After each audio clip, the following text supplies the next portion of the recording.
Manchester City's worst dreams come true at the back, that is. One recognised centre-half after John Stones goes down for 4 to 5 weeks. Nicolas Otamendi is minding the fort on his own back there. What do you think after the result against Norwich City? Can hardly be worse news in the week. Yeah, as far as bodies are concerned, yes. John Stones had an absolute disaster at Norwich. And although you expect he would have continued, there's no question Guardiola had a headache in that position. With him leaving, or him being injured, they're going to have to change the shape. They can't play with a back four. You said they've only got one recognised player in Otamendi, who's struggling himself. In my opinion, I think what they're going to have to do is go to a back three. I think they have to pull Kyle Walker in and play him on one side. And it looks like the only other option is Fernandinho in the middle with Otamendi on the outside of him. Now, that would mean that they would always have three defenders, three people back.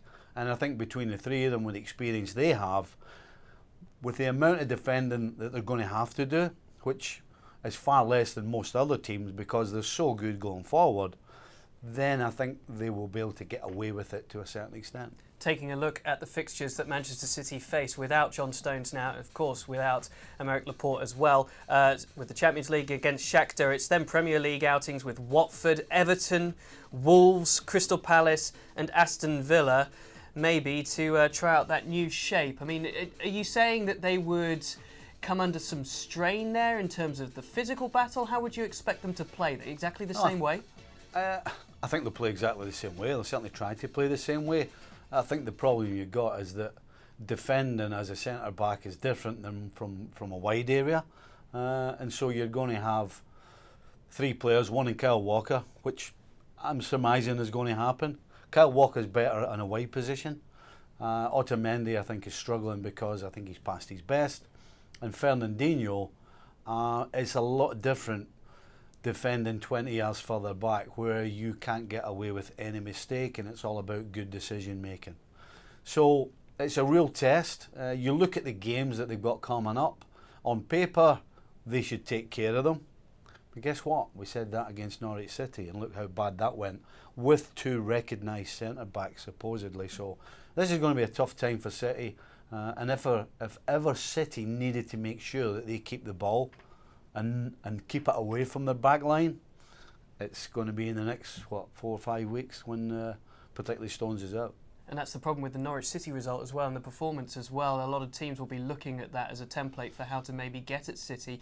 One other option, of course, would be to dip into the under-23 squad. But are they now looking at being punished for not having replaced Vincent Kompany in the summer? I mean, they were linked with Harry Maguire, didn't pull through on it. Listen, the truth is, I can only talk for myself, but I couldn't believe they never went out and replaced Kompany anyway, regardless of suspensions or injuries that happened during the season. So I think they're kind of, it's caught up with them, trying to be a little clever, I think. And of course, the Premier League is pretty unforgiving, as we saw at the weekend when City played Norwich, and I would expect that, you know, teams are going to expect to be maybe a little bit further forward now when they look at this City side, who no question are going to have to do something to cover up the problems that they have at the back. That may mean that they're maybe sitting a little bit further back as opposed to